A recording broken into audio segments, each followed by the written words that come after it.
As you know, friends, in Eastern Europe and also in the European Union countries, in the United Kingdom, and everywhere, they are facing the threat, they are facing the menace of Islamic jihadis.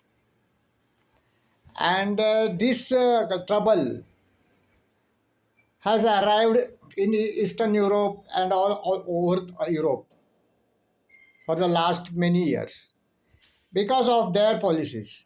They allowed immigrants from the Muslim countries where they were having some bloody rebellions and all the fighting in between them, and they left their country and came to here, safe havens in Europe, and they allowed their shores and embraced them.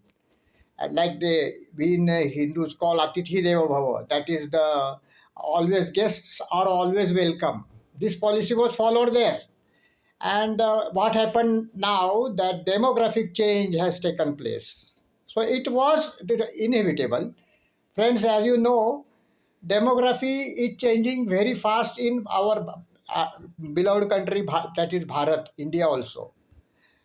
But in your case, that is Eastern Europe, the problem is that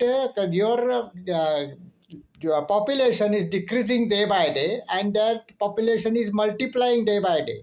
Their population is multiplying 2 into 5, and your population is decreasing day by day. There are many childless couples. There are many people who marry but don't have a child, or there are many single people living who don't marry at all. So yeah, all these factors have led to a demographic surge in Muslim population, and you did not consider it as a danger to you till now. The danger has arrived when they rape the girls and show the real colors of their thought mentality, which they have been taught from the childhood in the madrasas. You see, this is not a religious principles which they are following. Their society is based on five principles, that is land jihad, love jihad, demographic jihad, and also vote jihad. That is, vote jihad means that voting for a particular party and winning. In our India, they were trying to do this also.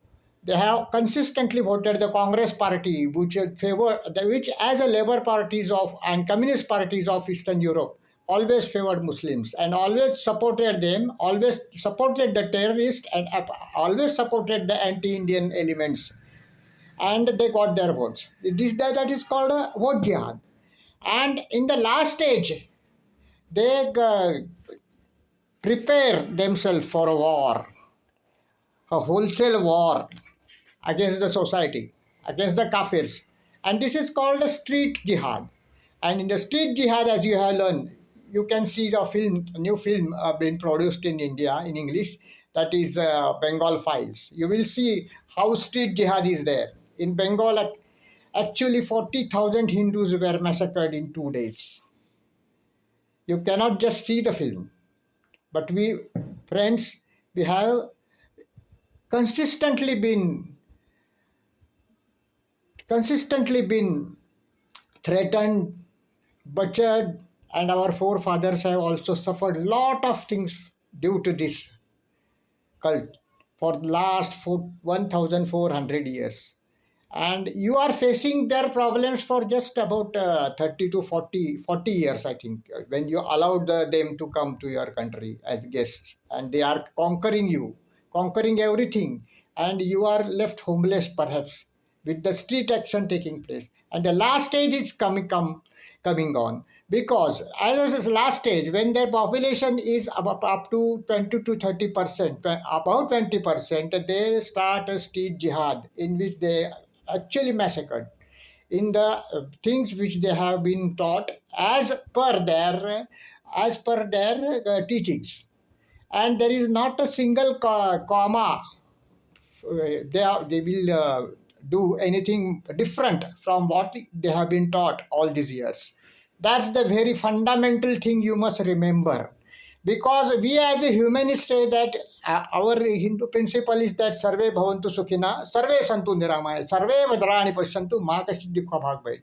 That means in English, let all the human beings in the world get the happiness. Let all the human beings be happy. Let all the human beings full of joy and enjoy the life which have been given by the God.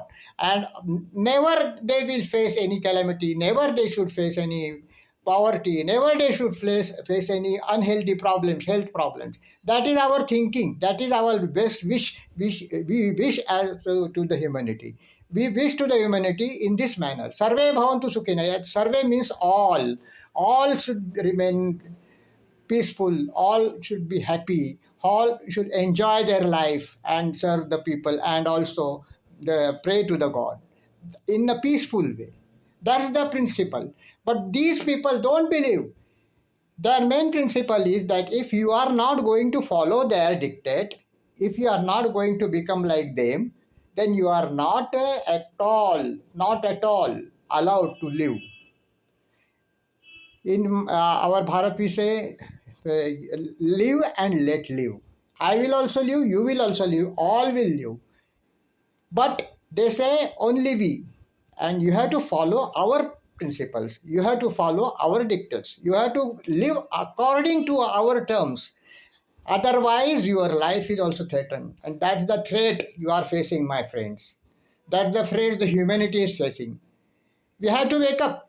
Uttishtata, ujagrata, varanda bodhayanta. That is, you must awake. You must be feeling the power of God in you to be the strength in you. And bearing the strength, you have to fight the civil forces in every manner which you can.